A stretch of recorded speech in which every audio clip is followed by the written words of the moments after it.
மத்தேயு புஸ்தகத்துல இந்த 28ஆம் அதிகாரம் 19வது வசனத்துல பாத்தீங்கன்னா, பிதா குமாரன் பரிசுத்தாவின் நாமத்தினால் ஞானஸ்நானம் பெறுவீர்கள் அப்படின்னு இருக்கும்.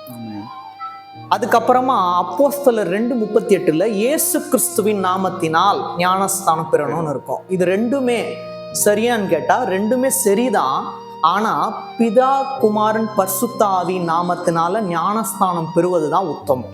நான் உங்களுக்கு ஒரு எடுத்துக்காட்டு சொல்றேன். இது ஒரு பாட்டில் இருக்கு, கேப் இருக்கு, இந்த பாட்டிலுக்குள்ள தண்ணி இருக்கு. இதை மூணுத்தையும் தனித்தனியா யாரும் வைக்க மாட்டாங்க. தண்ணீரை ஊற்றி தண்ணீர் என்ன பண்ணுங்க, நான் ஊத்துறேன், நீங்க அப்படி குடிச்சுக்குங்க அப்படின்னு யாரும் சொல்ல மாட்டாங்க. பாட்டில் தனியா கொடுக்குறேன் எடுத்துக்கோங்க, கேப் தனியா வில்லைன்னு சொல்லிட்டு யாரும் கொடுக்க மாட்டாங்க. மூன்றுமே ஒன்றாக இணைந்தால்தான் இதற்கு வேல்யூ. அது போல பிதா குமாரன் பரிசுத்தாவி மூன்று பேருமே ஒன்றாக நமக்குள்ள இணைந்தால்தான் அதுக்கு மிகப்பெரிய ஒரு வேல்யூவா இருக்கு. அதனால பிதா குமாரன் பரிசுத்தாவின் நாமத்தினால ஞானஸ்நானம் கொடுப்பதுதான் மேன்மையான காரியம். இயேசு கிறிஸ்து தான் மூவருமே.